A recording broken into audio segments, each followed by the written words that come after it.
யாக்கோபு 1வது அதிகாரம், யாக்கோபு 1வது அதிகாரம் 21வது வசனத்தை நான் வாசிக்கிறேன். ஆகையால் நீங்கள் எல்லாவித அழுக்கையும் கொடிய துர்க்குணத்தையும் ஒழித்துவிட்டு உங்கள் உள்ளத்தில் நாட்டப்பட்டதாயும் உங்கள் ஆத்துமாக்களை ரட்சிக்க வல்லமை உள்ளதாயும் இருக்கிற வசனத்தை சாந்தமாய் ஏற்றுக்கொள்ளுங்கள். ஜெபம். பரலோகத்தின் தகப்பனை துதிக்கிற ஆண்டவரே, இயேசுவின் நாமத்தில் வேண்டி வருகிறோம். தகப்பனே, உடைய வார்த்தைகள் எங்கே இருந்தாலும் அந்த வார்த்தைகள் ஜீவனுள்ள வார்த்தைகள் என்று வாசிக்கிறோம். வார்த்தைகள் அனுப்பின பொழுது அது அனுப்பின காரியமாய் வாய்க்கும் என்று சொல்லியிருக்கிறீரே. வார்த்தைகள் உயிர் பெற்று எழும்பு செய்யும் வார்த்தைகள் என்று வாசிக்கிறோமே. தாவீது சொல்கிறபடி உடைய வார்த்தைகளின் கால்களுக்கு தீபம், என் பாதைக்கு வெளிச்சமா இருக்கிறது என்று சொல்லியிருக்கிறபடி எல்லா தேவ மனுஷர்களும் வார்த்தையை உயர்த்தி பிடித்திருக்கிறார்கள். இன்று நாங்களும் உடைய வேத வசனத்தை உயர்த்தி பிடித்தவர்களாக பரிசுத்த ஆவியானவர் வார்த்தையை குறித்து சகல வல்லமையுள்ள சத்தியங்களை எங்களுக்கு விலக்கி வெளிச்சம் போட்டு காண்பிக்கும்படியாக ஜெபிக்கிறோம். நீர் அவிதமாய் செய்கிறீர், அதற்காக நன்றி. இயேசுவின் நாமத்தில் பிதாவே, ஆமென். பாருங்க, இங்க வேத வசனத்தில் குறிப்பிடப்பட்டுள்ளது, ஆகையால் நீங்கள் எல்லாவித அழுக்கையும் கொடிய துர்க்குணத்தையும் ஒழித்துவிட்டு, முதல்ல என்ன பண்ணணுமா? அதுக்கு ஒரு கண்டிஷன் இங்க சொல்றாரு. நீங்கள் எல்லாவித அழுக்கையும், பாருங்க, ஒரு சில பேர் பாருங்க அழுக்க மன கசப்பை பாருங்க மனசுக்குள்ளே வச்சிருப்பாங்க. நீ இந்த வருஷத்துல இந்த நாள்ல இதை பண்ணல, நான் உன்னை மறக்கவே மாட்டேன். பாருங்க, அந்த அழுக்கு என்ன பண்ணுவோம்? சட்டையில பாருங்க ஏதோ ஒரு இங்கு பட்டுருச்சு, ஏதோ ஒரு கரை பட்டுருச்சு அப்படின்னா, கரை தாங்க பட்டுச்சு, பரவாயில்ல, அந்த இடம் அப்படியே இருக்கட்டும் விட்டுருவீங்களா? இல்லை, அந்த கரை போகிற வரைக்கும் என்ன பண்ணுவீங்க? துணியை என்ன பண்ணுவீங்க? தேய்ப்பீங்க. அதுக்கும் போலனா பவுடரை வாங்கி முக்கி அலசுவீங்க. அதுக்கும் போலனா லிக்யூடு வாங்கி பாருங்க யூஸ் பண்ணுவீங்க. அதுக்கும் போலனா இப்போ ஒன்று வந்துடுச்சு, நல்லா பவரான ஒரு இது பாருங்க, அந்த லிக்விடை போட்டு நல்லா லைட்டாக அவரசினாலே போதும், அந்த அழுக்கெல்லாம் அது எடுத்துருங்க. பாருங்க, இந்த அழுக்கு போகிறதுக்கு நம்ம எதையும் பயன்படுத்துகிறோம். இங்க பவுல் குறிப்பிடுகிறார் நீ உன்னுடைய அழுக்கை, எப்படி அழுக்கையும் கொடிய துர்க்குணத்தையும் ஒழித்து விட்டு, எப்படி ஒழிக்க போறோம்? இந்த அழுக்கை எப்படி ஒழிக்கிறது? துர்க்குணத்தை இவனை எப்படி கவுக்கலாம், இவனை எப்படி மேலே வரலாம்? பாருங்க, சொந்தக்காரங்க மேலே வந்தாலே சில பேர்த்துக்கு என்ன பண்ணது பிடிக்கவே பிடிக்காது. பாருங்க, சில பேர்த்துக்கு யார் வளர்ந்து வந்தாலும் நிறைய பேருக்கு என்றது இல்லை, இப்போ அது பிடிக்கிறதே கிடையாது. மனுஷன் இன்னைக்கு அப்படிதான் இருக்கிறான். பாருங்க, யாராவது ஒருத்தர் மேலே வந்துட்டா சந்தோஷப்பட்டு மேலே உயர்த்தி விடுற கூட்டணி கிடையாது. உள்ளத்துல வன்மையும் அழுக்கையும் வைத்து கொண்டு மூஞ்சிக்கு நேரம் பேசும்போது சிரிக்கிறது பின்னாடி. அதனாலதான் கர்த்தர் பாருங்க, இயேசு சொன்னாரு, நீங்க எல்லாவித துர்க்குணத்தையும் ஒழித்து விட்டு பின்னர் என் பின்னால் என்ன பண்ணுங்க, நீங்க வாங்க. இங்க வேத வசனம் விதமாய் குறிப்பிடுகிறது, ஒழித்து விட்டு. சரி, எப்படி ஒழிக்க போகிறோம்? கரை இருந்துச்சுன்னா கரைக்கு டிசர்டர் போட்டு சர்ப்பு பொடியை போட்டு ஏதோ போட்டு நம்ம தேய்ச்சி எடுத்து அழுக்கையும் என்ன பண்ணுறோம், உள்ள படர்ந்து இருக்கிறது எல்லாத்தையும் பாருங்க எடுத்துடுறோம். ஆனால் இந்த பொறாமைன்றது, வஞ்சகம் பாருங்க, இதை எப்படி எடுக்கிறது? அவர் எதை சொல்ல போறாரு? இந்த அழுக்கையும் கொடிய துர்க்குணத்தையும். அது என்ன அழுக்கு, என்ன கொடிய துர்க்குணம்? அதே கொஞ்சம் வேதவசனத்தில் 2 வேதவசனம் முன்னாடி பார்த்தீங்கன்னா 19, ஆகையால் என் பிரியமான சகோதரரே, யாவரும் கேட்கிறதற்கு தீவிரமாயும் பேசுகிறதற்கு தாமதமாயும் இருக்க கடவர்கள். மனுஷனுடைய கோபம் தேவனுடைய நீதியை நடப்பிக்க மாட்டாதே. பாருங்க, நீங்க மனுஷன் பாருங்க ஆனாவுனா கோபப்படுறான், ஆனாவுனா பாருங்க நல்ல விஷயத்துக்கு கோபப்படுறது நல்லது. ஆனால் ஆண்டவரா இயேசு கிறிஸ்து பாருங்க இதை போதிச்சது நிறைய பேர் கோபமே படுறது. அடிக்கடி அடிப்பா வாங்கிட்டு போறேன் பாருங்க, தேவையில்லாத காரியங்களை செய்யறது இல்லை. ஆண்டவர் எடுக்கல. கோபம் நல்லதா? கோபம் ரொம்ப நல்லது. எத்தனை பேர் சொல்லி கோபம் நல்லது? ஆண்டவரை இயேசு கிறிஸ்துவே அவருடைய ஆலயத்தில் பாருங்க கல்லர் புகையாக்கி விற்பனை பண்ணிட்டு இருக்கும்போது எடுத்தாரு பாருங்க சாட்டை எடுத்து ஒவ்வொருத்தரையும் அடிச்சு வெளியே கிளம்புறாங்க. என் வீடு பிதாவின் வீடு அல்ல என்று எழுதப்பட்டுள்ளதே, நீங்க எப்படி என்ன ஆக்குறீங்க? கல்லருக்கு போய் ஆக்குறீங்க. என்னைக்குமே தேவன் பாருங்க ஏன் இந்த இடத்துல அப்படி பண்ணாரு அப்படின்னா, வசனத்துக்கு அவர் என்னைக்குமே முரண்பாடா இருந்ததே இல்லை. பிதா கொடுத்த வசனமும் இங்க என்னமாய் நாம் இருக்கிறோம் என்பதை குறித்த ஒரு அறிவு என்னைக்கு மனுஷனுக்கு உண்டாகுதோ அவன் வசனத்திற்கு ஏற்றபடி எல்லாவற்றையும் நடப்பிக்கிறவராய் இருக்கிறான். இங்க பாருங்க, இந்த கொடிய துர்க்குணம், கோபம், இதை எப்படி எல்லாத்தையும் மாத்துறது? துர்க்குணம், கோபம் எல்லாம் மாத்துறதுன்னா வேதம் விகிதமாய் சொல்கிறது 21, உங்கள் உள்ளத்தில் நாட்டப்பட்டதாகும். நாட்டப்பட்டதுன்னா என்னது? உள்ளத்துல நல்ல பாருங்க, கப்பலுக்கு நங்கூரம் பிடிச்சு பிச்சுன்னு எப்படி நிக்குதோ நாட்டப்பட்டது போல உங்கள் ஆத்து மக்களை ரட்சிக்க வல்லமை உள்ளதா இருக்கிற வசனத்தை சாந்தமாய் ஏற்றுக்கொள்ளுங்க. அதுதான் பிரசங்கத்துல வரும் பொழுது, சரி இது எனக்கு பிடிக்கலங்க, இது எனக்கு குத்துதுங்க, நீங்க சொல்ற வசனம் என் மேல குத்துதுங்க, இது எனக்கு பிடிக்கலங்க, நீங்க என்ன பண்ண முடியாது? சொல்ல முடியாது. ஏனென்றால் இந்த வார்த்தைகள் ஆவியும் ஜீவனுமாய் இருக்கிறது என்று வேதம் போதிக்கிறது. அப்ப இந்த வசனம் வரும் பொழுது குத்தப்படுகிறதா? அப்ப என்ன பண்ணணும்னா நாம் திருந்தி கொள்ள வேண்டும் என்று வேதம் குறிப்பிடுகிறது. பாருங்க, ஆத்துமாக்களை ரட்சிக்க வல்லமுள்ளதா இருக்கிற எண்ணத்தை ஏற்றுக்கணுமா? வசனத்தை சாந்தமாய் ஏற்றுக்கொள்ளுங்க. என்னைக்கும் பாருங்க, எந்த சூழ்நிலையிலும் சரி, எந்த காலகட்டங்களிலும் சரி, வசனத்தின்படி எந்த மனுஷன் முடிவு எடுக்கிறானோ அந்த மனுஷனுடைய முடிவு சமாதானமாக இருக்கும், அந்த மனுஷனுடைய முடிவு சாந்தமாக இருக்கும் என்று வேதம் போதிக்கிறது. அது பாருங்க, ஆவியில உடனே பாருங்க, ஆவியில இருந்து நம்ம எடுக்க வேண்டாம். பாருங்க, உடனே இந்த மனுஷ ரீதியா எடுக்கிறது, பார்க்கறத வச்சு எடுக்கிறது, கேட்கறத வச்சு எடுக்கிறது வேதம் போதிக்கிறது. அப்படி உன்னுடைய முடிவை ஒரு நாள் என்ன பண்ணக்கூடாது? எடுக்கக்கூடாது என்று வேதம் திட்டமாய் போதிக்கிறது. பாருங்க, அதை சாந்தமாய் ஏற்றுக்கொண்டது மாத்திரமல்ல, பாருங்க அது எப்படி இருக்கணும் அப்படின்னா வேதம் குறிப்பிடுகிறது. திருப்புங்க ரோமர் 12, ரோமர் 12ஆம் அதிகாரம் 2ஆம் வசனம். ரோமர் 12. ஏன் இந்த வசனத்திற்கு முக்கியத்துவம் கொடுக்க வேண்டும்? ஆவி ஆத்ம சரீரத்தை ரட்சிக்க உயிர்ப்பிக்கிற இந்த வார்த்தைகளுக்கு நாம் ஏன் முக்கியத்துவம் கொடுக்க வேண்டும்? ரோமர் 12:2, நீங்கள் இந்த பிரபஞ்சத்திற்கு ஒத்த வேஷம் தெரியாமல், ஒத்த வேஷம்னா இந்த மனது பாருங்க, சில பேர் பாருங்க நல்ல பெரிய ஆட்கள் வரும்பொழுது அப்படியே பெரியவங்கள மாதிரியே ஒவ்வொரு சேர்ந்து நடிக்கிறது, சின்ன ஆட்கள் வரும்போது அப்படியே அவங்கள மாதிரியே இது பண்றது. கரெக்டாக சொல்றாரு, நீ எல்லா ரீதியிலையும் கரெக்டான ஒரு சரியான அளவுக்கு நீ என்ன பண்ணணும்? நடக்க வேண்டும். இந்த மனது பாருங்க ரொம்ப இம்பார்ட்டன்ட் கொடுக்கணும் பாருங்க. அதான் ஆண்டவராகிய இயேசு கிறிஸ்து பெரியவனாகட்டும் சிறியவனாகட்டும் யாரா இருந்தாலும் சரியான பாதையிலே அவர் வழி நடத்துகிறவராய் இருக்கிறார். அதான் வேதம் சொல்கிறது, நீங்கள் இந்த பிரபஞ்சத்திற்கு ஒத்த வேஷம் தெரியாமல் தேவனுடைய அழகவனிய தேவனுடைய நன்மையும் பிரியமும் பரிபூர்ணமான சித்தம் இன்னதென்று பகுத்தறியத்தக்கதாக, எல்லாம் சொல்லுவோம் பகுத்தறியத்தக்கதாக உங்கள் மனம் புதிதாகிறதுனாலே மறுரூபமாகுங்கள்.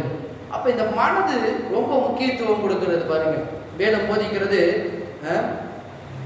வார்த்தையின்படி சரியாய் ஒருமனப்படும் பொழுது நிச்சயமாய் எந்த காரியத்தையும் நம்மளால் வெற்றிகரமாக செயல்படுத்தி முடிக்க முடியும்.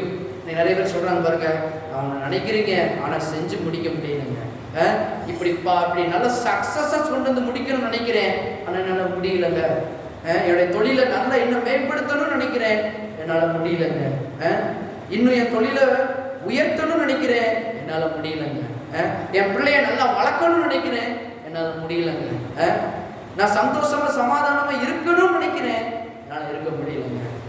ஏன் இருக்க முடியல அப்படின்னா வேதம் போதிக்கிறது, இந்த பிரபஞ்சத்திற்கு ஒத்த வேஷம் தணிக்க கூடாது. பிரபஞ்சத்தை யோசிக்கிற மாதிரியே உலகம் யோசிக்கிற மாதிரியே யோசிச்சா வார்த்தையின்படி நாம் சரியாய் ஒருமனப்பட்டு நல்ல நிச்சயமாய் அந்த காரியத்தை நாம் செய்து முடிக்கக்கூடிய சரியான ஒரு பாருங்க அந்த டிசிஷன், கரெக்டான ஒரு டிசிஷன், என்ன தமிழ்ல எப்படி சொல்லுவாங்க, டிசிஷன். டிசிஷன்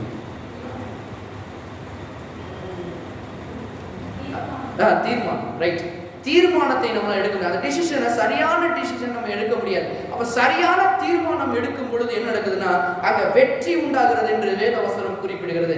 அப்ப வெற்றி எங்க இருக்குன்னா இந்த வசனத்திற்குரிய பாருங்க, தேவனுடைய நன்மையும் பிரியமும் பரிபூர்ணமான சித்தம் என்னென்று பகுத்தறியத்தக்கதாக உங்கள் மனம் புதிதாகிறதுனாலே, புதிதாகிறதா, வசனத்தின்படி காரியங்களை சூஸ் பண்ண முடியுதா, அந்த காரியத்தை சரியான அளவுக்கு நிறைவேற்ற முடிகிறதுக்கு வார்த்தையின்படி நீங்க சிந்திக்கிறவரா இருக்கிறீங்களா? ஒருவேளை தோல்வி இன்னைக்கு உண்டாயிருக்கலாம், ஒருவேளை நன்றா போகாம இருக்கலாம், சில காரியங்கள் டிலே ஆகிட்டு கொண்டே இருக்கலாம். ஏன்னா வார்த்தையின்படி ஒத்து சிந்திக்கும் போது வேதம் போதிக்கிறது நன்மையும் பிரியமும் பரிபூர்ணமான சித்தம் அந்த இடத்துல நடந்தே தீரும். நடக்குமா நடக்காதா? வேதம் போதிக்கிறது கண்டிப்பாகவே நடக்கும்.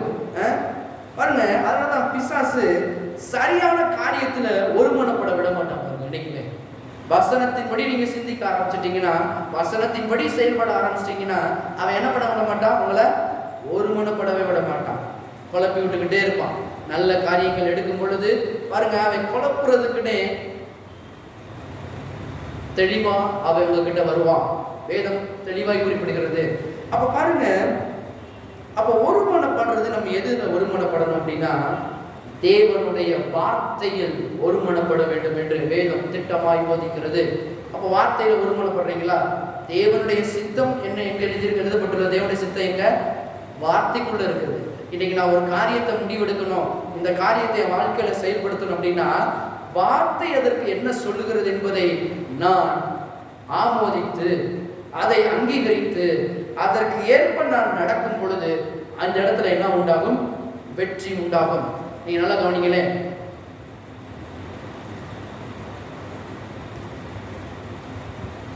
மோசே காலம் முடியுது, யோசுவாவின் காலம் தொடங்கப்படுது. அவன் யோசிக்கிறான், இப்படிப்பட்ட ஜனங்களை நான் எப்படி வழிநடத்த போறேன்? இந்த ஜனங்களை எப்படி இவ்வளவு நேரம் மோசே வழிநடத்தி வந்துட்டாரு, இப்ப நான் எப்படி வழிநடத்த போறேன்? ஒரு சின்ன வாலிபன் தயங்கி நிற்கிறான். ஆண்டவர் சொல்றாரு, இந்த நியாயப்பிரமாண புஸ்தகம் வாயை விட்டு பிரியாது இருப்பதாக.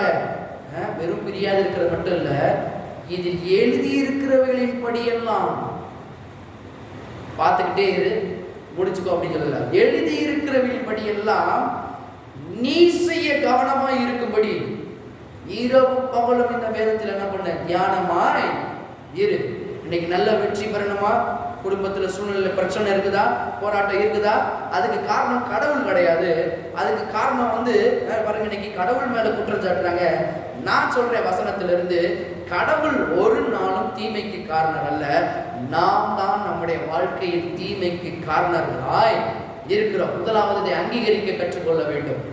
பாருங்க, தவறான டிசிஷனை நம்ம எடுத்துட்டு தவறான ஒரு அணுகுமுறையை நம்ம அணுகி கொண்டு அதற்கு விளைவுகள் பயங்கரமாய் வரும் பொழுது ஆண்டவர் என்னை கைவிட்டாரோ, ஆண்டவர் நான் பார்த்து நல்ல ஒரு இது பார்த்துருக்கலாமே, ஆண்டவர் என்னை இப்படி சோதிக்கிறாரு, இப்படி வழி நடத்துறாரு, இப்படி என்னை கூட்டிட்டு போறாரு. இல்ல, அவரு சோதிக்கிறது இல்ல, அவரு நடத்துறது இல்ல.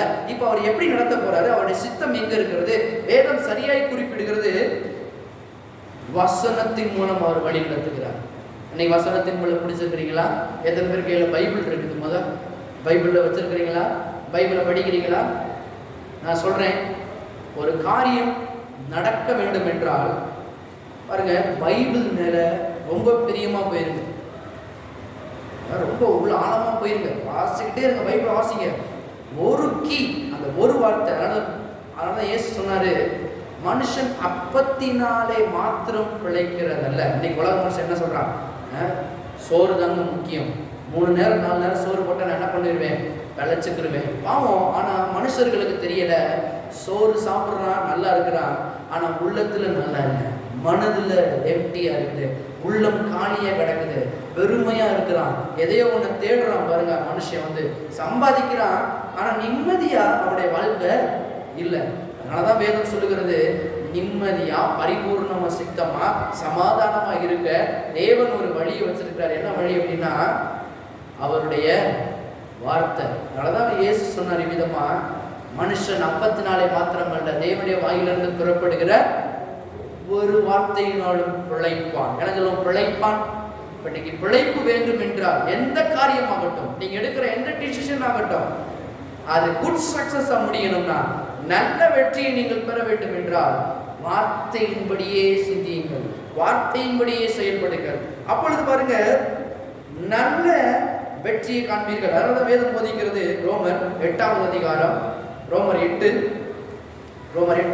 பாருங்க, வசனம் விதமாய் போதிக்கிறது. அன்றியும், நான் சொல்ற வசனம் இருக்குதான் பாருங்களேன். அன்றியும் மாம்சத்தின்படி நடக்கிறவர்கள் மாம்சத்துக்குரியவைகளை சிந்திக்கிறார்கள். அழகவனிய, இன்னைக்கு ஏங்க எனக்கு இந்த தோல்வி வந்துச்சு, இன்னைக்கு ஏங்க இந்த ஆசீர்வாதத்துக்கு என்னால் உள்ள போக முடியல, எனக்கு ஏங்க அடுத்த ஸ்டெப்புக்கு என்னால் போகவே மாட்டேங்குது, தடைப்பட்டுக்கிட்டே இருக்கிறேன், என் தொழில் வளரும்னு நினைக்கிறேன், நானும் என்னத்தையும் உருட்டி பரட்டி பண்றேன், தொழில் வளருவேனான்னு நினைக்குது அப்படின்னா என்னத்தை யோசிக்கிறீங்க? மாம்சத்துக்குரியவைகளை சிந்திக்கிறார்கள். ஆவியின்படி நடக்கிறவர்கள் ஆவிக்குரியவைகளை சிந்திக்கிறார்கள். 6வது வசனம் சேர்ந்து வாசிங்க. மாம்ச சிந்தனை மரணம், ஆவியின் சிந்தனையோ ஜீவனும் சமாதானமுமாம். அப்ப மாம்சன்றது என்ன குறிக்கிறதுனா, உலக சிந்தனை, உலகத்தின் காரியங்கள், உலகம் செய்யறதையே நம்மளும் செய்வோம். பாருங்க, இன்னைக்கு நான் இடத்துல ஜோம் பண்ண போயிருந்தேன்.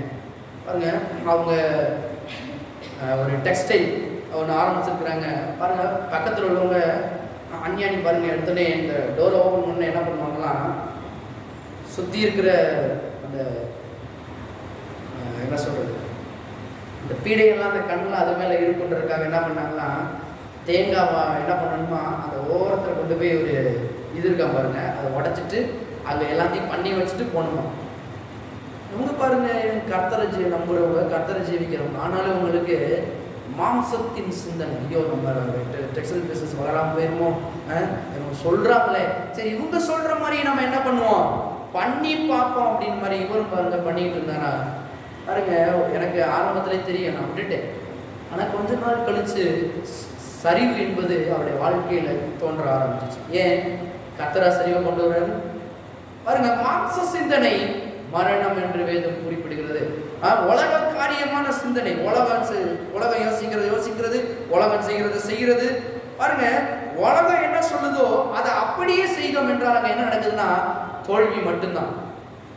இன்னைக்கு ஏன் நிறைய டிலே, நிறைய ஏன் ஜபத்திற்கு பதில் இல்லை? கர்த்தருடைய ஆவியானவர் சொல்றாரு, நீ உலக சிந்தனையை போல சிந்திக்கும் பொழுது வெற்றி கிடையாது. பாருங்க, குடும்பத்துல சண்டை ஏன் அப்படின்னா இந்த ஒரு மனம் என்பது இல்லை. பாருங்க, கர்த்தருடைய வார்த்தையில ஒரு மனம் இருக்கணும். சிந்தை என்பது இன்னைக்கு இல்லை. பாருங்க, சிந்திக்கிறதே இல்லை. கர்த்தருடைய வார்த்தையோடு சேர்ந்து குடும்பமா சிந்திக்கிறோமா, இல்லை ஒவ்வொருவரும் வேறு பக்கமா சிந்திக்கிறோம்? இல்லை உலகம் இப்படி சொல்லுதுல்ல, எங்க அத்தை சொன்னாங்கல்ல, எங்க மாமா சொன்னாங்கல்ல, எங்க சித்தப்பா சொன்னார்ல, சொல்லிக்கிட்டே இருக்கட்டும். ஆனா சொன்னாங்க அப்படின்னா வார்த்தையின்படி சொன்னாங்களா? யோசிக்கணும். பாருங்க, நிறைய பேர் பாருங்க, எங்க சொந்தக்காரங்க சொன்னனால தானே பாஸ்டர் நாங்கள் இது பண்ணோம், ஆனால் நாங்கள் இன்னைக்கு ஒன்றும் இல்லாமல் நிற்கிறோம். அதனாலதான் சொந்தக்காரர்களை காட்டிலும் கர்த்தர் பெரியவர். கர்த்தருடைய வார்த்தையை நீங்க உறுதியா பற்றி கொண்டீங்கன்னா கர்த்தர் உங்களுக்கு மென்மேலும் ஆசீர்வாதத்தை கொடுப்பாரு, அந்த இடத்துல உயர்வை கொடுப்பாரு. குடும்பத்துல சண்டையே இல்லாத அளவுக்கு எப்படி வர முடியும்னா ஒரு மனமான வார்த்தை இருக்கணும். ஒரு மனதோடு சிந்திக்கிறீங்களா வார்த்தையில? நடந்து சொல்லுவாங்க பாருங்க, எப்பா நீ அவனுக்கு ஏற்ற மாதிரி வந்து அனுசரிச்சு போப்பா, எப்பா நீ அவளுக்கு ஏற்ற மாதிரி அனுசரிச்சு போப்பா. எந்த அனுசரிக்கிறது? அவ யோசிக்கிற மாதிரி இப்ப நான் என்ன பண்ணணும்? நான் யோசிச்சா அனுசரிக்கலாம், அவ யோசிக்கிற மாதிரி இவ யோசிச்சா என்ன பண்ணலாம்? அனுசரிக்கலாம், சண்டை வராது. கர்த்தர் சொல்றாரு, இந்த உலகத்துல எல்லா ரீதியிலையும் நீ வெற்றிகரமாய் வாழ வேண்டும் என்றால் உலகம் சொல்லுகிற சிந்தனையை மறந்து நான் சொல்லுகிற சிந்தனை முன் சிந்தனையாக மாறும் என்றால் அங்க என்ன இருக்குது? சமாதானம் இருக்குது, பரிபூர்ணம் இருக்குது, நிம்மதி இருக்குது, சுகம் இருக்குது, பலன் இருக்குது, ஆரோக்கியம் இருக்குது. நல்லது பாருங்க, ஏன் வெற்றி இல்லை? ஏன் வந்து எதுவுமே நடக்க மாட்டேங்குது? ஏன் குடும்பம் ஏன் இப்படி? நான் சொல்லுகிறேன், வார்த்தையோடு ஒரு மனுஷன் இசைந்திருந்தால் என்றால் அந்த வார்த்தை தவறான காரியங்களை, மறுபடியும் சொல்லுகிறேன், வார்த்தையோடு ஒரு மனுஷன் இசைந்திருந்தார் என்றால் வார்த்தையோடு ஒரு மனுஷன் டிராவல் பண்ணுவானா, அந்த மனுஷன் எடுக்கிற தவறான தீர்மானங்களை கூட வார்த்தை சுட்டி காண்பித்து அதை திருத்துகிற வண்ணமாய் வார்த்தை இருக்கும். அதான் பாருங்க, பில்லிகிராம் சொல்றார், ஒரு தடவை தன்னுடைய பிரசங்கத்துக்கு ஆயத்தமாக்கி போய் கொண்டிருக்கும் பொழுது ஒரு வசனத்தை போதிக்க வேண்டும் என்பது அவருடைய உள்ளத்திலிருந்து வந்துச்சான். பாருங்க, ஆனால் ஆவியானவர் சொன்னாராம், இதை போதிக்காத, இந்த வசனம் தான் இன்னைக்கு நீ சொல்ல வேண்டும், இந்த வசனம் தான் நீ எடுக்க போற வசனம் அப்படின்னு. பாருங்க, இவர் இது நல்லா இருக்கே ஆண்டவரே, நான் தயாரிச்சு நல்லா வந்திருக்கிறேன், உற்சாகமா இருக்கிற இந்த வார்த்தையை, உற்சாகத்தை கொடுத்ததே நான் தான். ஆனா இன்னைக்கு பல லட்சம் பேர் ஒரு வார்த்தைக்காக வேண்டும் என்று நிற்கிறாங்க. அந்த வார்த்தையை நீ போய் சொல்லும் பொழுதுதான் என்ன பண்ண போகுது, அந்த வல்லமையான வார்த்தைகளை நான் நிறைவேற்றுவதற்கு உன்னைய கருவியா பயன்படுத்தினேன். இப்ப இந்த வார்த்தைகளை மாறாமல் திட்டமாய் சொல்லு அப்படின்னு. பாருங்க, இவரும் போய் அந்த வார்த்தையை, இவருடைய மாம்ச சிந்தனையை, இப்ப உலக சிந்தனை, அவர் யோசிக்கிறது எல்லாத்தையும் ஓடிக்கிட்டு ஆவியானவர் சொன்ன வார்த்தையை எடுத்துக்கொண்டு போய் வல்லமையா பிரசங்கம் பண்ணாராம். அதுதான் அன்னைக்கு ஆயிரக்கணக்கான ஜனங்கள் ரட்சிக்கப்படுவதற்கு ஏதுவாக இருந்த கூட்டம் என்று இன்று பேசிக் கொள்கிறார்கள். ஏன்? அதனாலதான் உலகம் சிந்தையில மரணம் இருக்குது. ஆனா ஆவியின் சிந்தை எப்படி இருக்கணும்? ஜீவனும் சமாதானமுமா இருக்கும். இன்னைக்கு ஜீவனும் சமாதானமா இல்லை அப்படின்னா கொஞ்சம் சிந்திச்சு பாருங்க, வார்த்தையின்படி ஒத்து உங்களுடைய மனது போகிறதா? நீங்கள் வெற்றியா இருக்கிறீர்களா அப்படின்னு சிந்தியுங்கள். அப்ப அவருடைய சிந்தையும் வார்த்தையின் சிந்தனையும் ஒன்று. நீங்க அவருடைய சிந்தனையை நான் எப்படிங்க தெரிஞ்சுக்கிறது அப்படின்னா, அவருடைய சிந்தனை எங்க இருக்கிறது? அவருடைய சிந்தனை வேத வசனங்களுக்குள்ள இருக்குது. அதான் வேதம் இருக்குது, ஆவியும் அவருடைய வார்த்தைகள் ஆவியும் சமாதானம். இன்னைக்கு என்ன வேணும் உங்களுக்கு? ஒரு சில காரியங்களை முடிவெடுக்க தயங்குறீங்களா? ஒரு சில காரியங்களை எப்படி ஹேண்டில் பண்றதுன்னு எனக்கு தெரியல அப்படின்னு சொல்லி கொண்டு இருப்பீர்கள் என்றால், நான் சொல்லுகிறேன், வசனத்தின்படி சிந்திக்க ஆரம்பிங்க. சிந்திக்க ஆரம்பிக்கும் போது கொஞ்சம் கஷ்டமா இருக்கலாம், எதிர்ப்புகள் வரலாம். நான் சொல்றேன், எதிர்ப்புகள் வரலாம். ஆனால் வசனத்தின்படி சிந்திப்பீர்கள் என்றால் இன்னைக்கு எதிர்க்கிற கூட்டம் நாளைக்கு உங்களுக்கு சமாதானமாய் வந்து நிற்பார்கள். ஆமென். இன்னைக்கு உங்களுக்கு ஒரு மாதிரி இருக்கலாம், ஆவிய வார்த்தையின்படி முடிவெடுக்கும் போது. அதனால பாருங்க, வார்த்தையின்படி முடிவெடுக்க கற்றுக்கொள்ளுங்கள். அதான் வேறு சொல்லுகிறது, கிறிஸ்து இயேசுவில் இருந்த சிந்தனையே உங்களிலும் இருக்க கடவுள் என்று இயேசு சொன்னார். எங்க இருக்குது? பிலிப்பியர், திரும்ப பிலிப்பியர்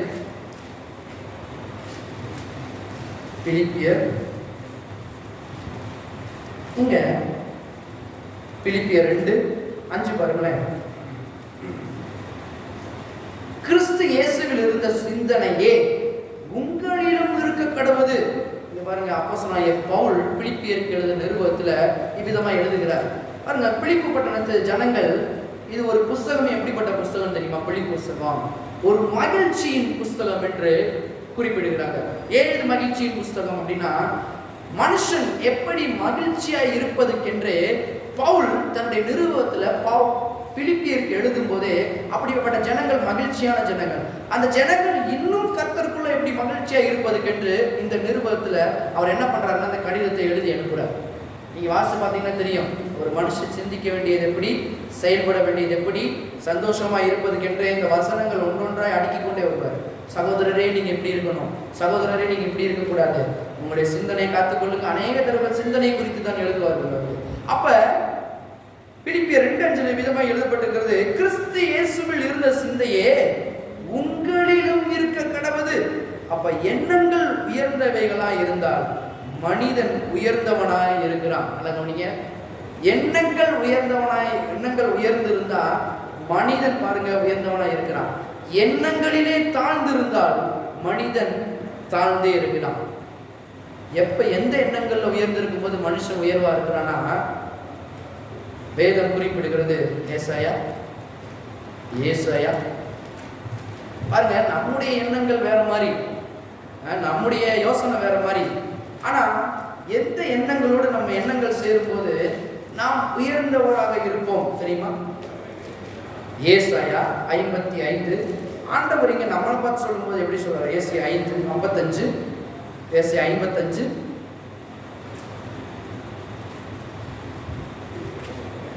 7-8 பாருங்களேன்.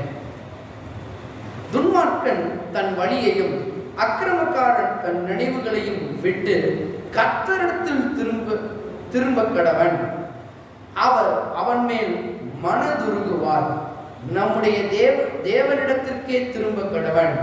அவர் மன்னிக்கிறதற்கு தயை குறித்திருக்கிறார். என் நினைவுகள் உங்கள் நினைவுகள் அல்ல, உங்கள் வழிகள் என் வழிகளும் அல்லவென்று கர்த்தர் சொல்லுகிறார். பூமியை பார்க்கிலும் வானங்கள் எப்படி உயர்ந்திருக்கிறதோ அப்படியே உங்கள் வழிகளை பார்க்கிலும் என் வழிகளும், உங்கள் நினைவுகளை பார்க்கிலும் என் நினைவுகளும் உயர்ந்து இருக்கிறது என்று கர்த்தர் சொல்றாரு. நீங்க எத்தனையோடு பிளான் போட்டு வச்சிருப்பீங்க, ஆனா கர்த்தருடைய பிளான் எப்படி இருக்குது? என்னைக்குமே பாருங்க பெருசா இருக்குது. வானங்களை யாராவது வரைக்கும் டச் பண்ண முடிஞ்சிருக்கா? டச் பண்ண முடியாது. அதோடைய அளவையும் என்ன பண்ண முடியாது, சொல்ல முடியாது. போனா போய்கிட்டே இருக்கும், அப்படியே போயிட வேண்டியதான் வானத்துக்குள்ள. கர்த்தர் சொல்றாரு, வானம் எவ்வளவு உயர்வா இருக்கிறது. இது வரைக்கும் யாரும் கண்டதில்லை, கண்டுபிடிச்சதும் கிடையாது. ஆனா ஒருத்தருக்கு தெரியும் வானம் எவ்வளவு. அவர் தான் படைத்த தேவன். அவர் சொல்றாரு, உன்னால கண்டுபிடிக்க முடியாது, அவ்வளவு அளவுக்கு லாங்க உயர்த்தி வச்சிருக்கிறேன். அது போல உன்னை குறித்து என் நினைவுகளும் உயர்ந்தே இருக்கிறது. என் நினைவுகள் உங்கள் நினைவுகள் அல்ல. பூமியை பார்க்கிலும் வானங்கள் எப்படி உயர்ந்து இருக்கிறதோ அப்படியே என் நினைவுகளும் உயர்ந்து இருக்கிறது. கர்த்தருடைய நினைவை பாருங்க. அதனாலதான் வசனத்திற்கு நேரே நீங்கள் வரும் பொழுது இந்த வார்த்தைகள் உங்களை என்ன பண்ணுன்னா, அவர் யோசிக்கிற மாதிரி யோசிக்க ஆரம்பிச்சு. எத்தனை பேர் சொல்றீங்க அவர் யோசிக்கிற மாதிரி யோசிக்க ஆரம்பிக்க முடியுமா? சாத்தியமா? இந்த உலகத்துல அப்படி இருக்கும்போது பிரச்சனை வருது, போராட்டம் வருது, நிம்மதி இல்லை, பசங்கனால இல்லை, சில பேர் பாருங்க சொந்தக்காரங்கனால இல்லை. இப்படி நெருக்கத்தின் மேல நெருக்கம் வரும்போது எப்படியா எப்படி நான் மட்டும் எப்படிங்க கர்த்தரோட வார்த்தையை பிடிச்சிட்டு அப்படியே உயர்ந்த எண்ணத்தோடய இருக்கிறது சொல்லலாம். அப்படிப்பட்ட பிரச்சனை மத்தியிலும் போராட்டத்தின் மத்தியிலும் சில தேவ மனுஷர்கள் இருந்தாங்க. தெரியுமா? உங்களை விட பிரச்சனை இருந்தாங்க, உங்களை விட போராட்டத்தில் இருந்தாங்க, உங்களை விட கஷ்டத்துக்குள்ள இருந்தாங்க. சொந்தக்காரர்களாகவே பகைக்கப்பட்டு இருந்தவங்க மத்தியில பாருங்க, கர்த்தரையே என்னைக்கு முடிச்சு கர்த்தருடைய வார்த்தையை மட்டும் அவருடைய வாயில வச்சுக்கிட்டே இருந்தாங்க. என்னைக்குமே அவருடைய வார்த்தையை இவங்க என்னைக்கு நம்முடைய வார்த்தையை மாற்றுறோமோ அன்னைக்கு தான் வெற்றி என்பது சுலபம். அதான் பாருங்க, தாவீது விதமா சொல்றான், அவருடைய நினைவு இன்னைக்கு உயர்ந்திருக்கிறது. அவருடைய நினைவு உங்களை உயர்த்துவதற்காகவே உங்க நினைவை காட்டில் அவர் நினைவு உயர்ந்திருக்கிறது. இப்ப நம்ம நினைவு எப்படி இருக்குது? அதுதான் யோசிக்கணும். சரி, அவர் நினைவு உயர்த்தணும்னு சொல்றீங்க, அவர் நினைவு என்ன ஆசீர்வதிக்குதுன்னு சொல்றீங்க, அவர் நினைவு ஜீவனும் சமாதானமும் எல்லாத்தையும் நன்மையான இந்த உலகத்துல சந்தோஷமா வாழ்றதுன்னு சொல்றீங்க. ஆனா ஏன் நிலைமை மட்டும் எப்படி இருக்குது? ஏன் எப்படி இருக்குது? அதுக்கும் ஆண்டவர் விடைய வச்சிருக்காரு. தாவீது சொல்றான், சங்கீதம் 119, சங்கீதம் 119, சங்கீதம் 119 25 பாருங்க. என் ஆத்துமா மண்ணோடு ஒட்டி கொண்டிருக்கிறது. எப்படி ஒட்டி கொண்டிருக்கிறதுனா மண்ணோடு. ஆனா அவருடைய நினைவு எப்படி இருக்கிறது? பூமிக்கு வானம் எவ்வளவு உயரமா இருக்கிறதோ அப்படி, பூமியை பார்க்கிலும் வானங்கள் எப்படி உயர்ந்திருக்கிறதோ அப்படியே என் நினைவுகளும் இருக்கிறது. அவருடைய நினைவு இப்போ உங்க நினைவா மாறணுமா? இந்த உலகம் பாருங்க அப்படிதான் கிடக்குது, தாழ்ந்து கிடக்குது, மண்ணோடு மண்ணை ஒட்டி கொண்டிருக்கிறது. அதனாலதான் சொல்லுவாங்க பாருங்க, உன்னால செய்ய முடியும்டா, உன்னால வைக்க முடியும். சில பேர் சொல்லும்போது என்ன சொல்லுவாங்க, என்னத்தை செஞ்சு என்னத்தை குளிச்சு போங்க பாருங்க. சில பேர் ஏன்னா அவங்க ஆத்மா எப்படி இருக்குது, மனது என்ன செய்ய முடியாதுங்க, நீங்க என்னதான் சொல்லுங்க, என்னால என்ன செய்ய முடியுமோ அதைத்தான் செய்ய முடியும். இன்னும் சிலர் இருப்பாங்க, வசனத்தை குறித்து சொன்னாலும் என்ன பண்ண முடியாது, மண்டையில ஏறாது. ஏன்னா மனது எப்படி இருக்குது, மண்ணோடு இருக்கிறது. அவங்க சொல்லுவாங்க, கடவுள் என் நெத்தியில என்ன எழுதியிருக்கிறாரோ அதுவே என் வாழ்க்கையில நடக்குங்கயா, நீங்க என்னையா சொல்லிக்கிட்டு. இல்ல, கர்த்தருடைய நினைவு, கர்த்தர் உங்க தலையில எழுதல, உங்க மண்டையில எழுதல. கர்த்தர் அவருடைய வசனத்தை தெளிவா எழுதிட்டாரு. இன்னைக்கு எழுதுறது யாருன்னா நீங்க தான் எழுத போறீங்க. உங்க வாழ்க்கையை குறித்து கீழே இருக்கிறதும் மேல இருக்கிறதும், உயர்றதும் தாழ்றதும், வாழ்றதும் முடிகிறதோ, ஜீவிக்கிறதும் ஜீவன் இல்லாம இருக்கிறதும். எனக்கு அப்படி கூட ஜீவன் இல்லாம, ஆமா, நான் சாகாமல் பிழைத்திருந்து கர்த்தருடைய செய்கைகளை விவரிப்பேன் என்று வேதம் போதிக்கிறது. அப்ப இந்த உலகம் எந்த மாதிரி வியாதிக்குள்ள போகட்டும், எந்த மாதிரி ஒரு நாசமோசமான பட்டயத்தை நம்ம சூழ்ந்து கொள்ளப்படட்டும், ஆனா நாம் பேசுகிற வார்த்தைகள் என்னவா இருக்கிறது? உயர்ந்த வார்த்தைகளை பேசும் பொழுது தேவன் உயர்ந்த ஸ்தானத்திற்கு நம்மளை கொண்டு போய் விடுகிறார். பாருங்க, நம்ம தாழ்வான சிந்தனையை வச்சு தாழ்வான சிந்தனையை பேசும் பொழுது நாம் கீழே போகிறோம். அதுக்கு கர்த்தர் காரணம் அல்ல. ஏனென்றால் கர்த்தர் கீழே இறங்க முடியாது. கர்த்தருடைய நினைவு மேலாக மட்டுமே இருக்குது. மேல இருக்கிறவனை வந்து பாருங்க, கீழே கிடக்கிறவனை கொஞ்சமாவது மேல எந்திரிச்சாதான் என்ன பண்ண முடியும்? மேல இருக்கிறவன் கொஞ்சம் என்ன பண்ண முடியும்? தூக்கி விட முடியும். கர்த்தர் அப்படித்தான். அதுக்கு தான் விசுவாசம் தேவை. அதுக்கு விசுவாசத்துக்கு என்ன அடித்தளம்? வார்த்தை அடித்தளமா இருக்கிறது. அப்ப அதன் நினைவுகள் மண்ணோடு மண்ணா இருக்கிறது. பாருங்க, மனது இன்னைக்கு எப்படி இருக்குது? ஒன்றும் முடியாது. உலகம் வேற மாதிரி யோசிக்கும் போது கர்த்தருடைய யோசனையை நீங்கள் கேட்டு பெற்றுக்கொள்ள வேண்டும். தரம் தாழ்ந்து கிடக்குது பாருங்க உலகம் வந்துட்டீங்க. இது முடியாது, அது வைக்காது. பாருங்க, என்ன ஒரு டாஸ்க் கொடுத்தாலும் கர்த்தரை நம்பி என்ன பண்ணணும்? தைரியமா இறங்கி வெற்றி பெறணும். பாருங்க, அதை கர்த்தர்கிட்ட கேட்கணும். ஆண்டவரே, உமக்கு இது சித்தமா? இதை நான் பண்ண உமக்கு சித்தமா அப்படின்றத அவர்கிட்ட கேட்டோம்னா அவர் டக்குன்னு பதிலளிக்க மாட்டார். நல்லா கவனிங்க, எங்க பதிலை கண்டுபிடிக்கலாம்னா நிறைய மக்கள் குழம்பி கொண்டிருக்கிறாருங்க. அந்த சித்தத்தை கண்டுபிடிக்கணும்னா நேரம் பைபிள் எடுத்து படிச்சுக்கிட்டே இருக்கு. ஆரம்பத்துல இருந்து படிச்சுக்கிட்டே இருக்கு. ஒரே ஒரு வார்த்தை உங்களை உயிர்ப்பிக்கிற வார்த்தையாக வந்து உங்களுக்கு கர்த்தர் கொடுப்பார்.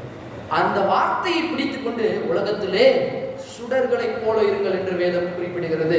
அதனால பாருங்க, ஏதோ ஒரு காரியம் வந்து நம்ம பண்ண போறோம் அப்படின்னா வார்த்தைக்குள்ளேயே தீவிரமாயிருங்க. வார்த்தையை விட்டு வெளியே போகாதீங்க. உலகத்தை பல யோசனைகளை கொடுக்கலாம், ஆனா ஆண்டவருடைய யோசனை என்னைக்குமே எப்படி இருக்கிறது? உயர்ந்து இருக்கிறது. உலகத்தான் கொடுக்கறது பாருங்க, அன்னைக்கு அப்பொழுது உன் பிரச்சனை நீங்கிற மாதிரி தான் பதில கொடுக்க முடியும் மனுஷன் உண்டு. ஆனா ஆண்டவருடைய வார்த்தை வரும் பொழுது உங்களுடைய எதிர்காலத்தையே மாற்றி அமைப்பதாக வார்த்தை வரும் உங்களுக்கு என்னைக்குமே. அதான் பாருங்க, இதை யோசிக்க முடியாது, கிரகிக்க முடியாது. அவர் சொன்ன வார்த்தைகள் சில நேரம் ஒத்துக்கொள்ள முடியாத மாதிரி இருக்கும். என்னையா இப்ப நடக்கிறத பேசுங்க, நீங்க இன்னும் நடக்கிறத பத்தி பேசுறீங்க. அதனாலதான் இந்த மனது மண்ணோடு மண்ணா ஒட்டி கொண்டிருக்கிற வரைக்கும் முடியாது. இன்னைக்கு மேல வர்றதுக்கு என்ன வழி அப்படின்னா, வசனத்தோடு நம்மளுடைய மனது ஒட்டி கொள்ள வேண்டும். எப்படி பைபிள் அப்படியே பின்னாடி வச்சு சிலட்டை போட்டு ஒட்டிக்கிறதா? அப்படி கிடையாது. எப்படி ஒட்டிக்கிறதுன்னா, வார்த்தையை அனுதினம் வாசிச்சு அதை தியானித்து. அதனால சங்கீதக்காரன் தாவீது சொல்றான், ஒரு வேதத்தில் இரவும் பகலும் தியானமாய் இருக்கிற மனுஷன் பாக்கியவான், அவன் செய்வது எல்லாம் பை. கர்த்தர் அநேக தடவை பாருங்களேன், யோசுவாவை பாருங்க, ஆபிரகாமை பாருங்க, யாக்கோபை பாருங்க, அவருடைய வார்த்தையை கொடுத்து அவங்கள உயர்ந்த ஸ்தானத்துக்குள்ள கொண்டு வர. பயந்து போய் இருக்கிறவன, நடுக்கத்தில் இருக்கிறவன, கலக்கத்தில் இருக்கிறவன, என்னைக்குமே தேவனுடைய வார்த்தை வந்துச்சுன்னா அந்த வார்த்தை பாருங்க அவனை மேல இருக்கு. அன்னைக்கு பேதுரு வெத்து பழக அலசி கொண்டிருக்கான். மனசு உடைஞ்சு நொந்து போய் அலசிக்கிட்டு இருக்கான். நம்ம வந்து அலசிக்கிட்டு இருக்கான்னு மட்டும்தான் தெரியுது. ஆனா அந்த சமயத்துல உள்ள போய் கொஞ்சம் பார்த்தோம் அப்படின்னோம்னா, அவன் டாக்ஸ் கட்டணும். வரி விதிக்கிற அந்த யூத ஜனங்கள் மத்தியில வரி என்பது ரொம்ப ரொம்ப அதிகமாக வைப்பாங்க. இன்னைக்கு நம்ம கவர்மெண்ட் வரி கட்டுற பாருங்க, ஒரு 250 ரூபா ஒரு நாளைக்கு அப்படி கட்டுற மாதிரி ஏதோ ஒன்று பிளான் இருந்துச்சு அப்படின்னா, ஆனால் அவங்க என்ன பண்ணணும்னா ஒவ்வொரு நாளும் வரி கட்டணும். 250 ரூபானா அவங்க எப்படி பண்ணுவாங்கன்னா 500 ரூபா 2 மடங்காக என்ன பண்ணணும், வரியை கட்டணும் பாருங்க அங்கே வந்து. அப்போ அவனுக்கு அன்னைக்கு என்ன கிடைக்கணும்? மீன் கிடைக்கணும். முதலாவது ஒரு பிரச்சனை டாக்ஸ். ரெண்டாவது என்னன்னு தெரியுமா? இப்போ அவனுக்கு பிள்ளைங்க இருக்குது, பைபிள் வாசனை நல்லா வாசிக்கலாம் தெரியும், பிள்ளைகள்லாம் இருக்குது. இப்போ பிள்ளைகளுக்கு சாப்பாடை வேற கொண்டு போகணும். மீன் தான் மீனவர்கள் அங்கே இருக்கிற சாப்பாடு. அங்கே கொடுத்தா காசு கொடுத்தா வேற ஏதாவது வாங்கிட்டு போக முடியும். பிள்ளைகள் பட்டினியாக இருக்குது. அதை யோசிங்க, வசனத்தின்படி யோசிக்கணும். பின்னாடி அவ்வளவு, அதனால தான் பாருங்க வெத்து வலையை அலசி கொண்டிருக்கான். ஒன்றுமே இல்லை, அவனுடைய யோசனைகள் எல்லாம் அலசுறது. ஆனால் எண்ணங்கள் எல்லாம் எப்படி இருக்கிறது? மண்ணோடு மண்ணா. இதான் மண்ணோடு மண்ணை விட்டுறது பாருங்க. இது உலகத்தில் தேவைதான். ஆனால் என்னுடைய எண்ணங்கள் எல்லாம் அப்படியே தேய்த்து கொண்டிருக்கிறான். இன்னொன்று, அவருடைய மாமி என்னவா இருக்கிறா? யாசினா தெரியும், ஜுரத்தில் இருக்கிறான். ஜுரம் ஹை டெம்பரேச்சர் இருக்கிறதுலே கூட டெம்பரேச்சர் காட்டி ரொம்ப. இப்போ மாமியாருக்கு வேற என்ன கொண்டு போகணும்? மருந்து வேற வாங்கிட்டு போகணும். இருக்கிற பிரச்சனை பார்த்தாதுன்னு மாமியார் வேற பிரச்சனை உள்ள ஹை ஃபீவராக இருக்குது. இப்போ வந்து என்ன கொண்டு போனோம்? மருந்து வேற வாங்கிட்டு போகணும். அந்த அம்மாவுக்கு மருந்து வாங்கிட்டு போகணும். இப்போ மனைவிக்கு வேற கொண்டு போய் என்ன பண்ணணும்? மிச்ச காசை கொடுக்கணும். எல்லா எண்ணங்களோடு வெத்துப்பட அலசி கொண்டிருக்கணும். என்ன வாழ்க்கை எதுன்னு சொல்லி நம்மளா இருந்தால் அப்படி யோசிப்போம். சார் அப்படியே போனால் முடிஞ்சிடும், அப்படியே அமைதியாக போயிடலாம். பாருங்க, நம்ம இப்படி தான் அப்படியே மண்ணோடு மண்ணா அப்படியே அவ்வளோ அமைக்கிட்டே போகிறோம். மண்ணுக்குள்ளேயே அமுங்குறோம். பாருங்க, ஒரு மனுஷன் குழிக்குள்ள விழுந்துட்டான் அப்படின்னா நம்ம என்ன பண்ணக்கூடாது? ட்ரை பண்ணக்கூடாது. வெளியே இருக்கிறவங்களோட என்ன பண்ணணும்? உதவியை நாட வேண்டும். மனுஷன் இன்னைக்கு மண்ணோடு மண்ணா ஒட்டி கிடக்கும்போது அவனே முயற்சி பண்ணணும்னு நினைக்கிறான். அவரே மேல வரணும்னு நினைக்கிறான். வெற்றி அவனுக்கு ஆட்டோமேட்டிக்கா கிடைக்கும் நினைக்கிறான். மனிதர்கள் மத்தியில உதவியை தேடுறான். எல்லாம் பொய்த்து போகிறது. பாருங்க, இன்னும் மண்ணோடு மண்ணா போய் கடைசியில் என்ன ஆயிருது? மண் அவனை விழுங்கி விடுகிறது, உள்ள போயிடலாம். இதே தான் ஆத்துமானே இருக்குது. கவனம் என்று கர்த்தருடைய ஆவியானவர் சொல்லுகிறார். வசனத்தின்படி செய்தீர்கள் என்றால் மண்ணுக்குள்ள இருந்து மேல வந்துருவீங்க. உங்களை ஒருத்தர் தூக்கி விடுவதற்கு எப்பொழுதும் ரெடியா இருக்கிறார். அவருடைய வார்த்தையை கொண்டு தூக்கி விட ரெடியா இருக்கிறார். இன்னைக்கு மண்ணோடு மண்ணா ஒட்டி அலசி கொண்டிருக்கிறான்.